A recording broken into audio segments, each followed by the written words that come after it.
বন্ধুরা, তো আজ আমরা কথা বলবো 4080 অ্যাম্প্লিফায়ার সম্পর্কে, যেটা আপনাদেরকে অবশ্যই ডিটেলস এর ভালো মন্দ এর ব্যবহার কেমন ইত্যাদি ইত্যাদি অনেকেই আপনাদেরকে বলিনি।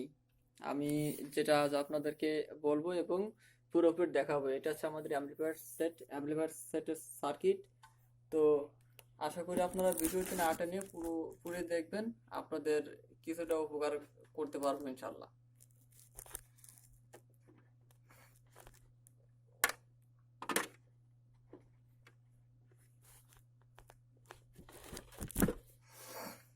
তো এখানে আপনারা দেখতে পাচ্ছেন একটি অ্যাম্পলিফায়ার খুলে রাখা হয়েছে। এটা আমাদের 4080 অ্যাম্পলিফায়ার সার্কিট, যেখানে নতুন একটি বোর্ড চেঞ্জ করা হয়েছে। এবং এখানে আমাদের দেখতে পাচ্ছেন যে 4080 সেটের পুরাতন সার্কিট, যে সার্কিটের অনেকগুলো রেজিস্ট্যান্স, অনেকগুলো পার্টসপাতি পুরি নষ্ট হয়ে গেছে এবং এখানে দেখা যাচ্ছে যে আপনাদের অনেক পিন নষ্ট হয়েছে। তো এখানে আমরা কি করি, একটা অ্যাম্পলিফায়ার সার্ভিসিং করতে যে, তো এখানে কিছু কিছু রেজিস্ট্যান্স লাগানো আছে। আপনার রেজিস্ট্যান্স গুলো অবশ্যই দেখতে পাচ্ছেন। এই রেজিস্ট্যান্স গুলো কিন্তু এখানে কিছু কিছু রেজিস্ট্যান্স গুলো কেটে দেওয়ার পরেও আমরা যদি অন্য রেজিস্ট্যান্স কম বেশ করে মানে লাগাই, সেটা সমস্যা হয় না। কিন্তু আমাদের যে এই যে পিরি, অর্থাৎ এখানে পিরি করা আছে আপনার A42 এবং A92 ট্যান্ডেস্টার দিয়ে আমাদের কিন্তু পিরি করা। এই পিরিতে অনেকগুলো রেজিস্ট্যান্স ব্যবহার করা হয়েছে এবং এইখানেও দেখতে পাচ্ছেন আপনারা অনেকগুলো রেজিস্ট্যান্স কিন্তু আছে।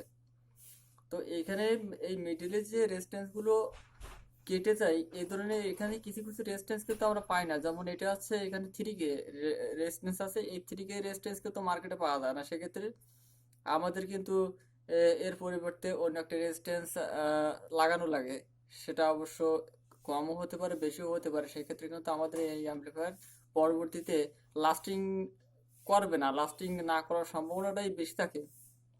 তো যে কারণে রেজিস্ট্যান্স গুলো এখানে অনেক রেজিস্ট্যান্স পার্টসপাতি যখন নষ্ট হয়ে যায়, পুড়ে যায়, তা আমি মনে করি এই সার্কিটটি আসলে এখানে কাজ না করে আপনি যদি পুরোপুরি সুন্দরভাবে ব্যবহার করেন, সেক্ষেত্রে কিন্তু আপনাদের নতুন সার্কিট ব্যবহার করাটা অনেক ভালো।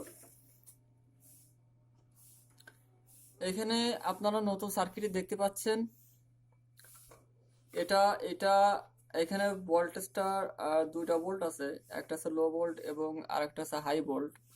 তো আপনারা যা দেখতে পাচ্ছেন যে এখানে এটা হচ্ছে হাই ভোল্ট, অর্থাৎ ওইখানে কিন্তু আপনার হাই ভোল্ট লেখা আছে, এটা হাই ভোল্ট মাইনাস এবং এটা হচ্ছে হাই ভোল্ট প্লাস। আর এইটা হচ্ছে লো ভোল্ট প্লাস, এটা হচ্ছে হাই ভোল্ট মাইনাস। তো এই লো ভোল্ট হাই ভোল্ট এইটা আমাদের কি কাজে লাগে, এটা আমরা যখন অ্যাম্পলিফায়ার সাউন্ড বক্স বিভিন্ন ভাড়ায় পাঠাই, তখন দেখা যাচ্ছে যে সেইখানে আমাদের কারেন্টের ভোল্টেজ লাগে 220, অর্থাৎ 220 ভোল্ট লাগে। তো 220 ভোল্ট অনেক জায়গায় থাকে না, অনেক জায়গায় ভোল্ট কম থাকে। সেই কম থাকার কারণে সেইখানে যদি ভোল্টেজ কম থাকে, তো সেইখানে আপনার এই লো ভোল্ট, অর্থাৎ এইটা কিন্তু 55 0 55, এই দুইটা কিন্তু 55 0 55 এবং এই দুইটা কিন্তু 110 0 110। তো সেইখানে লো ভোল্টেজে কিন্তু আমাদের এই যে লো ভোল্টটা থাকে, এই লো ভোল্টে কিন্তু এইখানে এই পাশে 6টা এবং এই পাশে 6টা, মোট 12টা ট্রানজিস্টর অপারেটিং করে। 12টা ট্রানজিস্টর অপারেটিং করে আমাদের কিন্তু বক্স লোডে যায়, বক্স চলে। এবং যখন আমাদের পুরোপুরি হাই ভোল্টেজটা কমপ্লিট থাকে, তখন কিন্তু আমাদের এই হাই ভোল্ট, অর্থাৎ 110 0 110, এই 110 0 110-এ কিন্তু আপনার এই সবগুলো ট্রানজিস্টর অপারেটিং করে। তো এটা আমাদের ভোল্টেজ সম্পর্কে গেল। এখন আপনারা এই যে এই সাইডে দেখতে পাচ্ছেন আমাদের সাউন্ড কোয়ালিটি অ্যাম্পলিফায়ারের পিরি কিন্তু এটা, এই যে মাঝখান থেকে এসে এই পর্যন্ত আমাদের অ্যাম্পলিফায়ারের পিরি আমাদের সাউন্ড কোয়ালিটি তৈরি করে এইটা। এবং এখানে আপনারা দেখতে পাচ্ছেন একটি রিলে লাগানো আছে, অর্থাৎ আউটপুট একটি স্পিকারে আউটপুট রিলে লাগানো, যে রিলের মাধ্যমে আমাদের অনেক বড় বড় সমস্যার হাত থেকে আমরা বেঁচে যাই। তো এই রিলের কাজটা হচ্ছে আমাদের সর্বপ্রথম অ্যাম্পলিফায়ার যখন আমরা হাই ভোল্টেজ এই ভোল্টেজ দিয়ে অন করি, তো তখন কিন্তু এই স্পিকার আউটপুট আমাদের কিছু সময় পরে, অর্থাৎ টাইম নেওয়া হয়, কিছু সময় পরে কিন্তু রিলে অন হয়, তারপর আমাদের বক্সে লাইন যায়। সেক্ষেত্রে আপনাদের সেটা একটা নিরাপত্তা। তারপর 2 নাম্বার কাজ হচ্ছে এখানে যে এই যে সাইডটা দেখছেন, এই সাইডটা আপনার স্পিকারের টাইমার হিসেবে কাজ করে, এবং এখানে আপনার যে 12 ভোল্ট দুইটা ফ্যান লাগানো আছে, এই একটা এবং এই একটা, দুইটা ফ্যান লাগানো আছে। এই ফ্যান কিন্তু এইখান থেকে সাপ্লাই হয়, এইখান থেকে লাইন দেওয়া হয়। এবং এই পাশে আপনারা আর একটা জিনিস লক্ষ্য করবেন, এখানে কিন্তু আপনাদের একটা আহ, এখানে একটা মসফেট লাগানো আছে। এই মসফেট 30 60 30 60, এই মসফেটের কাজ কিন্তু সুইচিং করা, ভোল্টেজ সুইচিং করা, অর্থাৎ হাই ভোল্ট লো ভোল্ট এই ভোল্টেজটা সুইচিং করে এই মসফেটে। তারপর আমাদের এখানে আর কি এই একটা এনটিসি লাগানো আছে এই পাশে। এনটিসি অর্থাৎ এনটিসির কাজ যখন তাপমাত্রা বেশি হয়ে যায়, তখন কিন্তু এটা কিন্তু আপনার সার্কিটকে অফ করে দেয়। এই হচ্ছে আমাদের সার্কিটের পুরো ডিটেলস। এখন আমরা এই সার্কিটটি এই সেটিং করব এবং আমরা একটি গান প্লে করে দেখবো যে আমাদের এই সার্কিটটি কেমন। তো এটা দেখছেন, এটা কিন্তু আমাদের স্পিকার আউটপুট। আমরা এখানে স্পিকার আউটপুটে লাইন করে দিলাম, এবং এটা দেখছেন যে এটা থেকে যে 12 ভোল্ট আমাদের আসে, আমাদের রিলে প্রোটেক্টর সার্কিট অন করার জন্য এই ভোল্টেজটা লাগে। এখানে আমাদের সিগন্যাল, এটা সিগন্যাল লাইটে কাজ করবে। এবং নিচে যেটা আছে এটা হচ্ছে আমাদের ডিসি ফ্যান, অর্থাৎ ডিসি 12 ভোল্ট চলবে, ওটা আমরা পরে লাগাবো। এবার এখানে দেখা যাচ্ছে এইটা কিন্তু আমাদের ইনপুট, অর্থাৎ 3 পিনের যেটা দেওয়া আছে এটা কিন্তু আমাদের ইনপুট। এটা 12 ভোল্ট ফ্যান চলবে, এটাই লাইন দিয়ে দিলাম। আমরা ইনপুটেও লাইন দিয়ে দিলাম। তো আমাদের বোর্ড কিন্তু সেটিং করা হয়ে গেছে। এপাশে 12 ভোল্টে লাইন দিয়ে দিলাম। আমি একটু আগেই ট্রানজিস্টর গুলো চেঞ্জ করে ক্লিয়ার করে রেখেছি, এখনো চেক দিয়ে দেখতে হবে আমাদেরকে। তো বন্ধুরা, এটা দেখছেন, এটা এই হলুদ এবং ব্লু কালারের যে তার দেখছেন, এটা কিন্তু লো ভোল্ট। এখানে অবশ্য লেখা থাকবে এল প্লাস এবং এল মাইনাস, হাই প্লাস এবং হাই মাইনাস। এটা আমাদের লো ভোল্ট প্লাস। তো আমরা কিন্তু এখানে আমাদের বোর্ডেও লেখা থাকবে কোনটা লো ভোল্ট কোনটা হাই ভোল্ট। আমরা এই লো ভোল্ট প্লাসে লাগিয়ে দিলাম এবং এইটা লো ভোল্ট মাইনাসে লাগিয়ে দিলাম। তো একটা জিনিস আপনারা সবসময় মাথায় রাখবেন, আপনারা যখন 4080 অ্যাম্পলিফায়ার সেটে কাজ করবেন তখন অবশ্যই লক্ষ্য রাখবেন যে আপনারা যখন চেক দেবেন, পুরোপুরি চেক মানে যখন আপনারা রানিং করবেন সার্কিটটি, তখন কিন্তু আপনারা লো ভোল্ট দিবেন, হাই ভোল্ট কিন্তু আপনারা দেবেন না। আপনাদের লো ভোল্ট দিলেও কিন্তু, লো ভোল্ট দিয়ে চেক করলেও আপনাদের গান বাজবে, সবকিছু চেক হবে। আমরা হাই ভোল্টটা পরে দেবো, আগে দেখবো যে আমাদের সার্কিটে কোনো প্রবলেম আছে কিনা। যদি সার্কিটে প্রবলেম থাকে তাহলে কিন্তু আমরা হাই ভোল্ট দিব না, এবং লো ভোল্ট খুলে আমরা কিন্তু পরবর্তীতে দেখতে পারবো যে আমাদের সার্কিটে কি প্রবলেম আছে। তো সেক্ষেত্রে আমরা শুধু লো ভোল্ট দিলাম, লো ভোল্ট দিয়ে আমরা কিন্তু চেক করবো।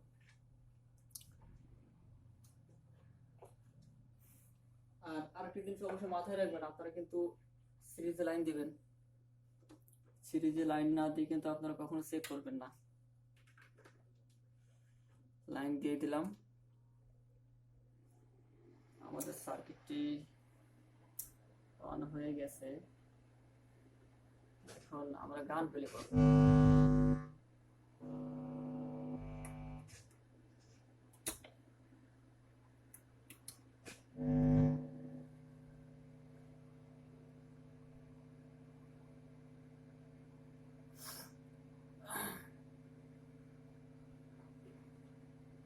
আমাদের এখানে এই কম্পিউটার বক্সের থেকে যে লাইনটা দেওয়া হয়েছে সেই লাইনটিতে একটু সমস্যা দেখা যাচ্ছে, তো আমরা কম্পিউটার বক্সের লাইনটি ক্লিয়ার করব।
আমরা কিন্তু এখানে লাইন দিয়ে দিয়েছি, আমরা বক্সে লাইন দিয়ে দিয়েছি। Check the test, 1 2 check.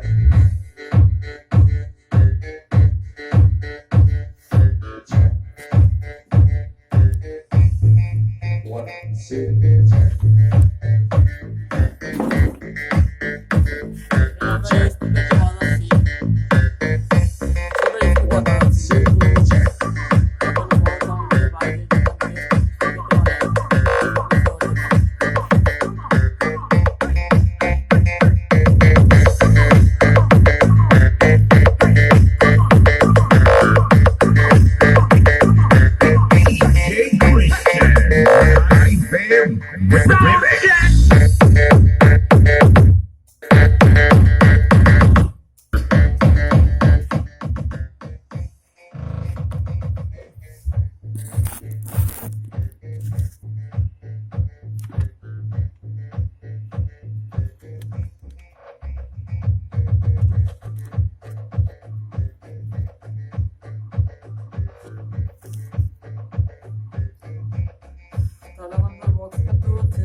এখন আমাদের বক্স পুরোপুরি ওকে, তো আমরা এখন হাই ভোল্টেজ চেক করতে পারি।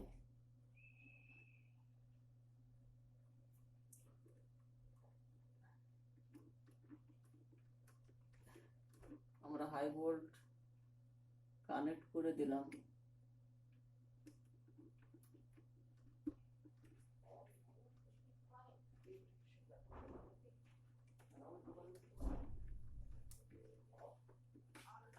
আমাদের পুরোপুরি কানেক্ট হয়ে গেছে, তো এখন আমরা লাইন দেব।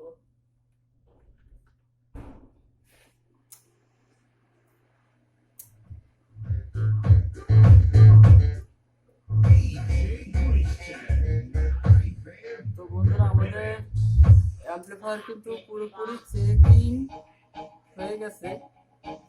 আমাদের এখানে ফ্যান দুইটা চলে,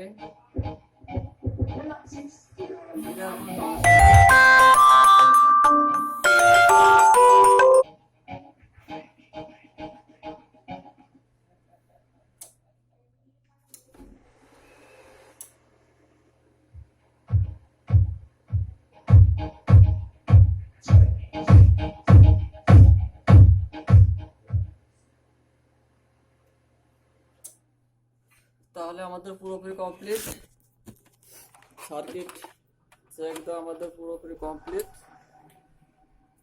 এটা আমাদের প্রবলেম নেই, এখন পুরোপুরি সেট করে